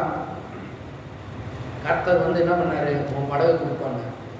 ஏற்கனவே அமிழ்ந்து போகிறேன், என்ன பண்றது? பாருங்க, வெளியே இருக்கிறவரு ஏதாவது உதவி பண்ண வந்துட்டாரு. எப்பா, உன்கிட்ட உள்ள சாலை எடுத்து என்ன பண்ணேன்? வெளியே நீட்டி போடு, நான் அதை பிடிச்சிக்கிறேன், நீ பிடிச்சிக்கோ, உன்னை இழுத்துறேன்னு சொல்லும் போது நீங்க என்ன பண்ணுவீங்க? உயிர் தான் ரொம்ப முக்கியம். நம்மள்ட்ட உள்ள சாலை என்ன பண்ண தூக்கி போட்டோம்னா அவர் நம்மளை காப்பாற்றுவார், நம்மளும் பிழைச்சுக்கிருவோம். பாருங்க, இவன் மண்ணோடு மண்ணை ஒட்டி கொண்டு அமைய கொண்டே போறான். கர்த்தர் கேட்கிறாரு, உன் படகு எனக்கு கொடுன்னு. சரி, நான் ஒன்றும் இல்லாமல் போறேன், ஒன்றுமே இல்லை, இன்னைக்கு டேக்ஸ் கட்டணும், நிறைய வேலை இருக்குது, என்ன பண்ண போறனோ அவருடைய எண்ணங்கள் எல்லாம் சூழ்ந்து கொண்டு இருக்கும்போது கர்த்தருடைய வார்த்தை எனக்கு பிரசங்கிக்கும். அதுதான் வார்த்தை ஒரு மனிதனை உயிர்ப்பிக்கும். அதுதான் சபன்றது ரொம்ப முக்கியமான இடம். வந்து இப்போ ஆண்டவர் இயேசு கிறிஸ்து வார்த்தையை குறித்து பிரசங்கம் பண்றாரு. பிரசங்கம் பண்ணி முடிச்சோடனே சொல்றான், கீழே பார்க்குறான். ஆண்டவர் சொல்றாரு, உன் படகை என்ன பண்ண, உன்னுடைய படகை தள்ளி கொண்டு உள்ள போய் என்ன பண்ண, வலைகளை போடுங்க அப்படின்னு. இவன் என்ன செய்யறான்? 1008 இப்போ மைண்டில் ஓடிட்டு இருக்கான். இப்போ இந்த மைண்டில் ஓடுறத என்ன பண்ணிட்டான்? ஸ்டாப் பண்ணிட்டான். அதை கவனிங்க, இது ஒரு சபை என்பது இதுதான் ரொம்ப முக்கியம். இப்போ உங்கள் மைண்டில் ஓடுற பிரச்சனைகள், போராட்டங்கள் எல்லாத்தையும் இப்பொழுதே இந்த நிமிஷத்திலே ஸ்டாப் பண்ணுங்க. கர்த்தருடைய வார்த்தையை கேளுங்கள் என்று நான் உங்களுக்கு சொல்லுகிறேன். அவர் சொன்னார், என் வார்த்தையின்படி நீ வா அப்படின்றாரு. இப்ப எல்லாத்தையும் ஸ்டாப் பண்ணிட்டு கர்த்தருடைய வார்த்தையின்படி அவன் சொல்றான், ஆனாலும் இரவு முழுவதும் பிரயாசப்பட்டோம், ஆனாலும் உம்முடைய வார்த்தையின்படியே வலையை போடுகிறேன். இதுதான் தேவனுடைய சித்தம். போட்டேன்னா இன்னைக்கு உனக்கு நல்ல லாபம் இருக்குது. என் வார்த்தையின்படி இப்ப என்ன பண்ண போற? வலையை போட வருவேன் ஆண்டவரே. எல்லாவற்றையும் ஸ்டாப் பண்றான். மருந்து வாங்கணும், பிள்ளைய இது பண்ணணும், டாக்ஸ் கட்டணும், எல்லாவற்றையும் பண்ணிக்கு இருக்குது. எல்லாத்தையும் ஸ்டாப் பண்றான். பிரச்சனைகளை ஓரம் கட்டி வச்சுட்டு தேவ வார்த்தை பெரியது என்று நம்பின வார்த்தைக்கு நேரம் ஓடுறான் பாருங்க. இப்ப போறான், சொன்ன மாதிரியே வலதுபுறமாய் போடுங்கன்றாரு. வலையை தூக்கி போடுறான். பிரமிப்பு உண்டாகத்தக்கதாக. என்ன பிரமிப்பு உண்டாகுச்சு? ஏன் கொஞ்சம் யோசிச்சு பாருங்களேன். வேதத்துல ஏன் பிரமிப்புன்னு போட்டிருக்குது? அது ஏன் பிரமிப்புன்னு இந்த இடத்துல எழுதியிருக்குது? ஏன்னா இவ்வளவு நேரம் அவன் யோசிச்சது, ஏதாவது ஒரு ஐயம் கொஞ்சம் கிடைச்சா கூட ஏதோ ஒரு 500 ரூபாய்க்கு எடுத்துட்டு போயிருக்கேன், ஏதாவது ஒரு கொஞ்சம் கடன், ஏதாவது ஒரு டாக்ஸாவது அடைச்சிக்கிட்டு நான் என்ன பண்ணிடுவேன், வீட்டுக்கு போயிருவேன் நினைச்சுக்கிட்டு இருந்தவன் மத்தியில மிக பெரிய மீன்கள், அது வரைக்கும் பிடிக்காத திரளான பெரிய மீன்களை பிடிச்ச மாத்திரத்துல இப்ப மண்ணோடு மண்ணா ஒட்டி கொண்டிருந்த எண்ணங்கள் எல்லாம் உயிர் பெற்று எழும்புகிறது. என்ன உயிர் பெற்று எழும்புச்சு? என் கடனை இன்னைக்கு வரைக்கும் டாக்ஸ் இல்லை, இன்னும் 6 மாதம் ஒரு வருஷம் அளவுக்கு இந்த மீனை வித்து டாக்ஸ் அடைக்கலாம். மருந்தை இருக்கிற மருந்தை ஹை மருந்தை கொண்டு போய் என்ன பண்ணலாம்? என் மாமியாருக்கு கொடுக்கலாம், என் பிள்ளைகளுக்கு சந்தோஷமா இருக்கலாம், என் பிள்ளைகள் நிம்மதியாக இருப்பார்களா பாருங்க. மண்ணோடு மண்ணாக ஒட்டி கொண்டிருந்த பேதுருவினுடைய எண்ணங்கள் தேவ வார்த்தையை பற்றி சிந்திக்க ஆரம்பிக்கும் போது வெளியே வர ஆரம்பிச்சது. அதனாலதான் அவன் சொன்னான், ஆண்டவரே நான் பாவியான மனுஷன், என்னை விட்டு என்ன பண்ணோம்? தூரம் போயிடும் ஆண்டவரே அப்படின்னு. அவர் சொன்னாரு, நான் போக மாட்டேன், என் வார்த்தைக்கு கீழ்ப்படிஞ்ச யாரா இருந்தாலும் அற்புதத்தை நடத்தி காமிக்காம நான் விட மாட்டேன், வா எவனு சொல்லும் போது பாருங்க அவன் வரான்.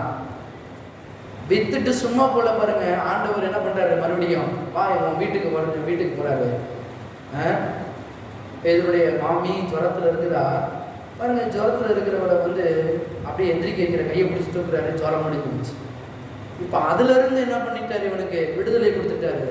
இப்ப அவனுக்கு தேவைக்கும் அதிகமாய் சந்திக்கப்பட்டனால இப்ப இவனுடைய ஆத்மா மண்ணோடு மண்ணாக ஒட்டவில்லை, இப்ப உயிர் பெற்று எழும்ப ஆரம்பிச்சிருச்சு. அதனாலதான் கர்த்தருடைய வார்த்தையை நீங்க பிடிக்கும் பொழுது, அதையே நம்பும் பொழுது உங்களுடைய யோசனைகள் எல்லாம் ஒன்று இல்லாம போயிருந்தாங்க. நீங்க பயப்படும் காரியங்கள் எல்லாம் ஒன்றும் இல்லாம போயிடும். அதனாலதான் வேதம் போட்டிருக்குது, கொலோசையர்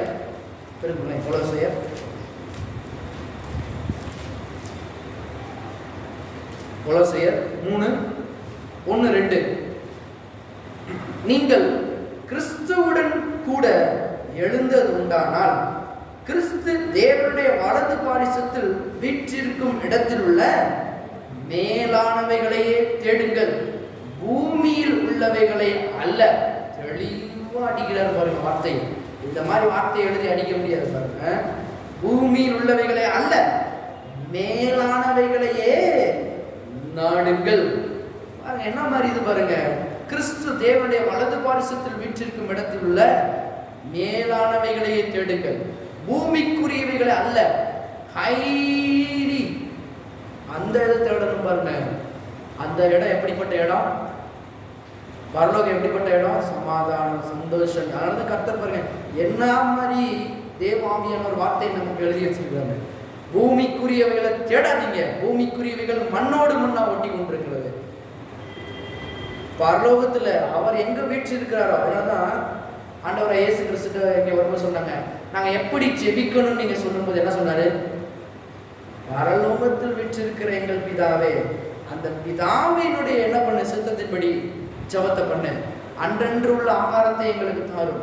அவர் தந்தா இடம் கொள்ளாம தாராளம் ஏராளம். நம்ம நினைச்சிட்டோம் பாருங்க, நம்ம ஊழியக்காரங்க எப்படி சொல்லிட்டாங்க, அன்னன்னைக்கு தாரு ஆண்டவரே, ஏதோ இன்னைக்கு பௌத்த கழுவுறதுக்கு 2 இட்லி மடியனுக்கு தாரு ஆண்டவரே, மத்தியான சாப்பாடு காட்டி பரவாயில்ல, ஒருவேளையாச்சும் 2. இல்லை, அவருடைய எண்ணங்கள் எப்படி இருக்கிறது? என்னைக்குமே உயர்ந்து இருக்கிறதானால் அவருடைய ஜபங்களையும் கொஞ்சம் கேர்ஃபுல்லா வாட்ச் பண்ணுங்க. நம்ம நினைச்சிட்டோம் ஒரு சீப்பான ஜபத்தை பண்ணிக்கிட்டு இருக்கோம் நினைச்சிட்டு இருக்கோம். இந்த ஜபம் மேன்மையான ஜபம். இதை குறித்து இன்னொரு நாள் எடுக்கிறேன். சாதாரணமான ஜபம் இல்லை. இப்பதான் எனக்கு கொஞ்சம் கொஞ்சமா புரிய ஆரம்பிக்குது. நானும் அப்படியே நினைச்சேன், சாதாரணமான பரலமண்டலத்தில் எங்கள் பிதாவை எப்படின்னா பாருங்க, அப்ப நாங்க செஞ்சுக்கிட்டு இருந்தோம், ஏதோ ஒரு சாதாரணமா என்னமோ ஒன்று இருந்துச்சு. அன்னைக்கு ஆகாரத்தை மட்டும் அவர் கொடுத்தா பேதுருவன் ஆபத்து வச்சுக்கோங்க. அவர் அளந்தா பாருங்க எந்த அளவையும் கொள்ளத்தக்கதாக அவருடைய அனந்த ஞானம் அப்படி இருக்கும். நம்ம ஒன்று சாதாரண நினைச்சுக்கிட்டு இருக்கோம். தேவன் சொன்ன ஜெபத்தை மனுஷங்க பாருங்க அப்படி போதிச்சுட்டாங்க. எனக்கு அன்னன்னைக்கு உள்ள ஆகாரத்தை தாடு பண்ணாங்க. நாங்கள் இந்த பாடுகளை பொறுப்பது போல, பாடுகள் வரலாம், ஆனால் நீ பொறுக்கும் பொழுது தேவன் அந்த பாடுகளையும் ஒன்றை விட்டு அகற்றி சமாதானத்தினால உன்னை நிரப்பி பாடுகளில் இருந்து என்ன பண்ணுவார்? உன்னைய விடுதலையாக்குவார். உனக்கு அந்த பாடு கிடையாதுப்பா, உனக்கு நிம்மதி, தேவ சமாதானம், தேவ ஆரோக்கியம், நிம்மதி, சூழ்நிலை எல்லாம் சூழ்ந்து கொள்ளும். பரலோகத்தில் அந்த திட்டம் செயல்படுறது போல இந்த பூமியிலையும் உனக்கு செயல்படுகிறது. உண்மை. இந்த ஜபத்தை நீ பண்ணு இயேசு சொன்னாரு. ஆனா நம்ம என்ன நினைச்சுக்கிட்டு இருக்கோம்? ஒரு சாதாரணமான ஜபமா நினைச்சுக்கிட்டு இருக்கோம் பாருங்க ஜபத்தை. அப்ப பூமிக்குரியவைகள் அல்ல, மேலானவைகளையே சிந்திக்க வேண்டும். சிந்திக்கும் போது விடுதலை தேவன் தருகிறார். அதனால பாருங்க, தேவன் வார்த்தையை எப்படி வச்சிருக்கிறாருன்னா, இப்படிப்பட்ட வார்த்தைகளை சிந்திப்பதற்கு தேவன் எழுதி கொடுத்துருக்காரு பாருங்க. எரேமியா திருக்குறள், எரேமியா அங்க ஒரு வார்த்தை எழுதி கொடுத்துருக்காரு. எரேமியா 23:29.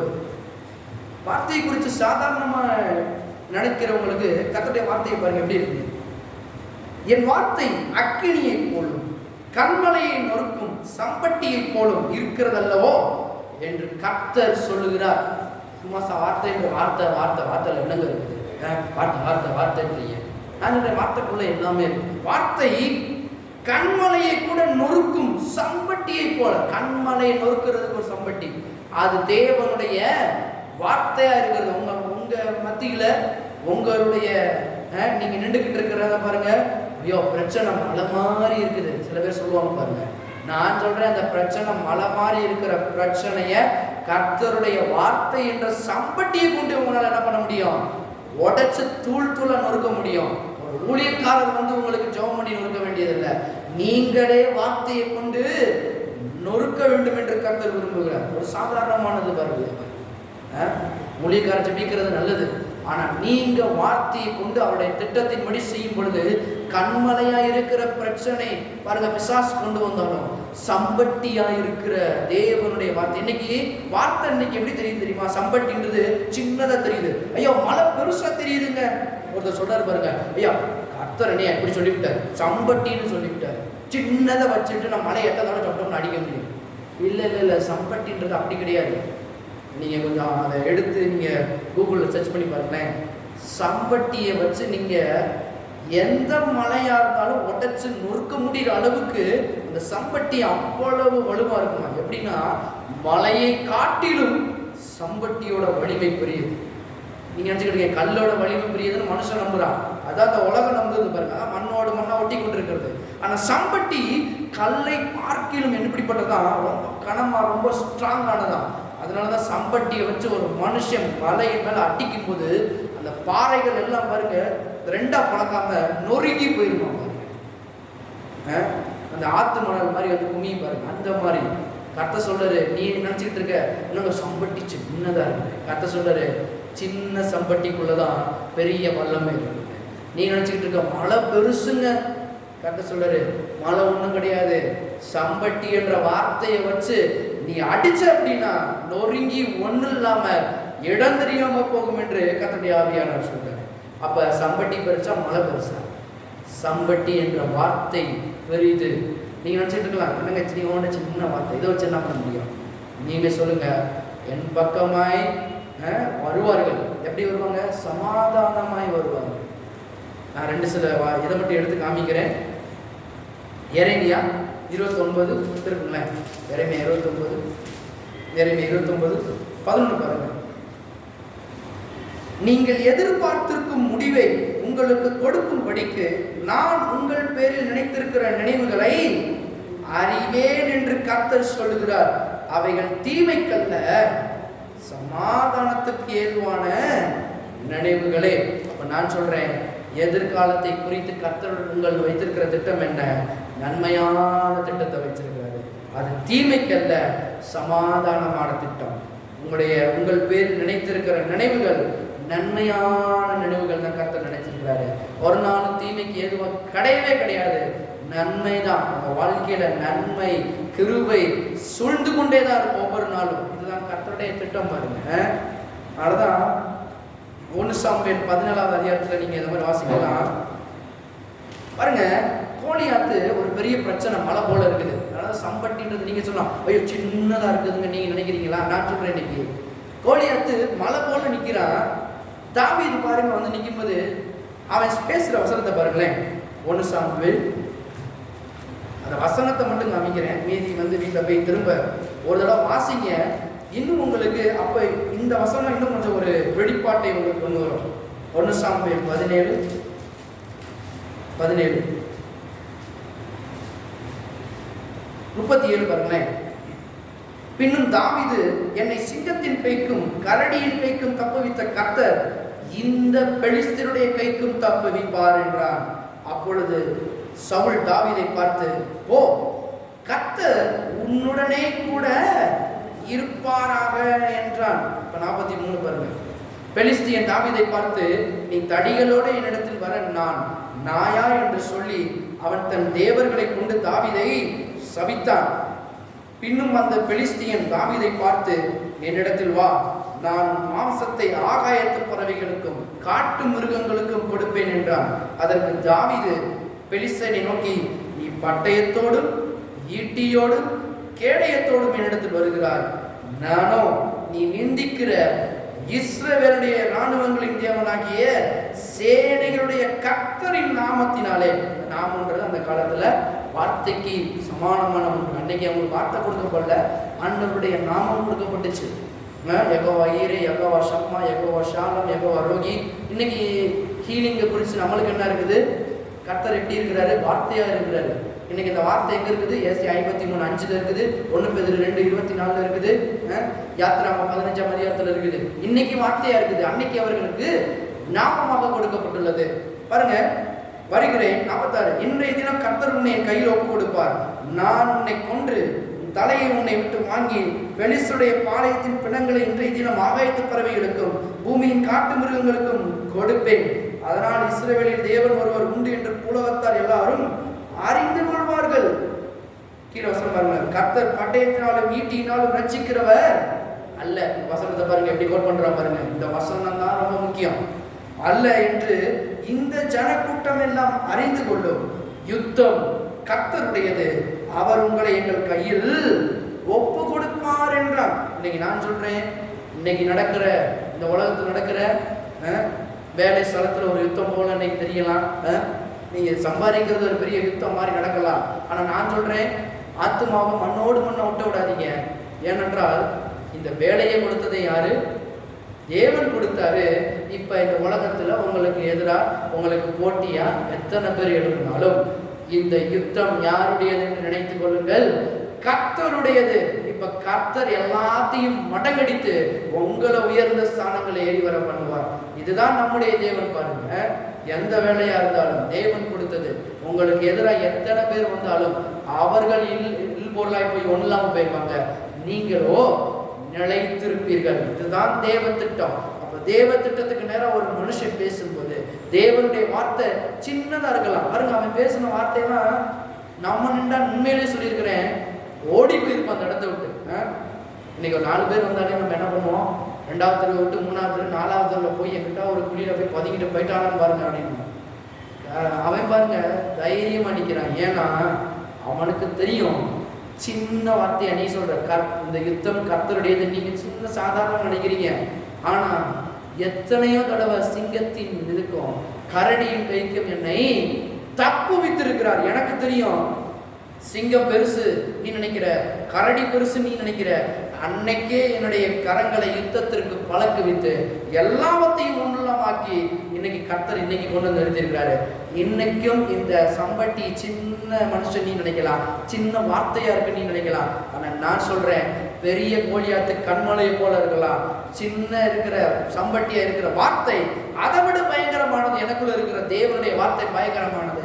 இந்த யுத்தம் அவருடையது, நிச்சயம் அவர் ஜெயிப்பார் என்ற போறான் பாருங்க. கல் எடுத்து சுழற்றான், அடிக்கிற தேவன் தான் அந்த யுத்தத்தை பண்ணி முடிக்கிறாரு. உன் குப்புற விழுகிறான், தலையை வெட்டுறான், சொன்ன மாதிரி வெற்றியை சொல்லுகிறான். இன்னைக்கு கர்த்தர் சொல்றாரு, நீங்களும் தேவனுடைய வார்த்தையின்படி இருப்பீர்கள் என்றால் நிச்சயமாக வெற்றியை சூடுவது அநேக நிச்சயம் என்று கர்த்தருடைய ஆவியானவர் சொல்லுகிறார். ஆமென். அப்ப எத்தனை பேர் வார்த்தையின்படி நடக்க போகிறீர்கள்? உறுதியான அஸ்திவாரமாகிய தேவனுடைய வார்த்தையின்படி நின்று ஆவி ஆத்துமா சரீரத்தை ரட்சிக்கிற உயிர்ப்பிக்கிற இந்த வார்த்தையோடு நீங்கள் இணைவீர்கள் என்றால் இந்த உலகத்துல ஆத்துமாலும் சரி, ஆவியிலும் சரி, சரீரத்திலும் சரி, நீங்க எடுக்கிற முடிவுகள் வார்த்தையோடு இணைந்து வார்த்தையோடு ஒத்திருக்கும் போது அது உயிர்ப்பிக்கிற வார்த்தையாக மட்டும்தான் இருக்குமே தவிர உங்களை கொன்று போடுகிற வார்த்தையாக ஒரு நாளும் இருக்கு. இன்னும் ஒரு தடவை கூட சொல்லலாம், ட்ரையல்ல யோசபாத், அதையும் சொல்றேன். 2 நாளாகத்தில் இருக்குது பாருங்க. பயங்கரமான கூட்டம் அவனை சூழ்ந்து கொண்டு வருது. அவன் சொல்றான், எல்லாரும் சூழ்ந்து கொண்டு வந்துட்டாங்க. ராஜா சொல்லி முடிஞ்சிச்சு. வயிறு கலக்குது அவனுக்கு பாருங்க, ரொம்ப கலங்கி போய் நிற்கிறான். உடனே சொல்றான் பாருங்க, இந்த யுத்தம் என்னுடையதல்ல, கர்த்தருடையது. யூதா மனுஷரே, நீங்கள் நின்று கர்த்தர் என்று செய்யும் ரட்சிப்பை பாருங்கள் சொல்லி மக்களுக்கு தைரியப்படுத்துறாங்க. என்ன மாதிரி பாருங்க, வார்த்தையோடு ஒரு மனுஷன் சேர்ந்துட்டானா அவனை யாருமே வீழ்த்த முடியாது. எப்படிங்க வார்த்தையோடு சேர்றது அப்படின்னா, வார்த்தையை படித்து கொண்டே இருக்கு. இந்த புக்கு, இந்த தேவனுடைய வார்த்தை உங்களுக்குள்ள போய் கொண்டே இருக்க வேண்டும். வசனத்தை கேட்கறது நல்லது, ஆனா இந்த வார்த்தை உங்களுடைய தேவ சித்தத்தை வெளிப்படுத்தும். நீங்கள் என்ன செய்ய வேண்டும் என்பதை வெளிப்படுத்தும். பவுல் அதற்கு சொல்றாரு, இதை வாசித்து தான் நான் வந்து உன்கிட்ட பேசிக்கிட்டு இருக்கேன் கர்த்தருடைய கிருபையை குறித்துன்னு சொல்லி ஒரு இடத்துல சொல்லும்போது சொல்றாங்க, அவர் வாசித்திருக்காரு. ஏனென்றால் அவர் எதுல தெரிந்தவராக இருந்தார்? வார்த்தைகள்ல, படிப்புல தெரிந்தவராக இருந்தார். அதனாலதான் இயேசுவோடு கூட இருந்த மத்தேயு, மார்க்கு, லூக்காலாம் ஒண்ணு முடிச்சு போயிட்டாங்க ஒரு புத்தகத்தோட. ஆனா பவுல் உறுதியா கூடவே இருந்து முழுவதுமாய் சார்ந்து கொண்டு முற்றிலுமாய் தன்னை அர்ப்பணித்த பவுலுக்கு தேவன் கொடுத்தது என்ன? அநேக வெளிப்பாடுகளை கொடுத்தார். இன்னைக்கு சொல்றேன், நீங்க நல்ல சபையில் இருக்கலாம், ஆனா நல்ல வெற்றியை வேண்டும் என்றால் நீங்களும் இந்த வார்த்தையை ஒன்றாய் ஆக வேண்டும். வார்த்தையோடு இன்னைக்கு மண்ணோடு மண்ணா இருக்குது பாருங்க, நமக்கே தெரியாம இருக்குது. மண்ணோட மண்ணா நிறைய நேரத்தில் இருக்கிறோம். உயிர்ப்பிக்கப்பட வேண்டும் என்றால் வார்த்தையோடு நீங்கள் கவனமா இருக்கணும். வார்த்தையை நேசிக்கணும், வார்த்தையவே பார்க்கணும்.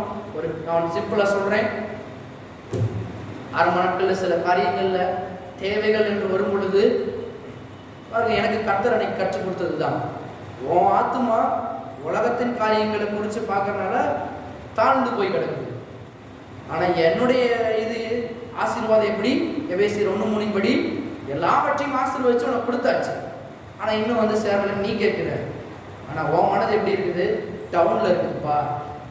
அப்புல இருக்கிற தேவனுடைய வார்த்தைக்கு நேரம் நீ எழுந்து நிற்பீர் என்றால் கொடுக்கறது ஈஸியா இருக்கும். பாருங்க, நான் அங்க இருந்துக்கிட்டு கடைசி பெஞ்சில் உட்காரவங்களுக்கு நான் இங்க இருந்து பாருங்க எதை கொடுக்கணும்னா இங்க இருந்தே இப்படி தப்பிக்கிட்டு இருந்தா கொடுக்க முடியுமா? நான் என்ன பண்ணணும்? ஒண்ணு, நான் வரணும். இங்க நான் வேலையா இருக்குன்னா நீங்க என்ன பண்ணணும்? வந்து வாங்கிட்டீங்கன்னா ஈஸியாயிடும். கர்த்தர் சொல்றாரு, நான் உயர்ந்த நினைவை தான் வச்சிருக்கிறேன், என் நினைவு தாழ்ந்தவே தாழ்ந்தாது, ஒரு பொழுது கீழே போகாது. இன்னைக்கு நீ உயர்ந்து வந்துக்கோ. அதனாலதான் யாக்கோபுக்கு ஒரு ஏணி அவனுடைய கனவுல காமிக்கப்பட்டது. அன்னைக்கும் சரி இன்னைக்கும் சரி கர்த்தருடைய திட்டம் உயர்ந்த திட்டம் தான். மிக மிக மிக உயர்ந்த திட்டத்தை மாத்திரம் தான் கர்த்தர் போட்டு நம்மளை அழைச்சிருக்கிறாரு. இன்னைக்கு அழைச்ச கர்த்தர் மாறாதவர். இன்னைக்கு நாம் மாறிக்கொண்டே வர வேண்டும். வார்த்தையின்படி மாறணும் என்றால், வார்த்தையோடு ஒத்துக்கொண்டோம் என்றால், வார்த்தையின்படி சிந்திப்போம் என்றால், வார்த்தையின்படி செயல்படுவோம் என்றால், வார்த்தையின்படி செய்வோம் என்றால் வெற்றி வெற்றி வெற்றி மாத்திரமே. அது எந்த ரீதியில இருக்கட்டும், கர்த்தருடைய வார்த்தை மாத்திரம்தான் இறுதியாக உங்களை வெற்றி கொண்டு வரும். ஆமென்.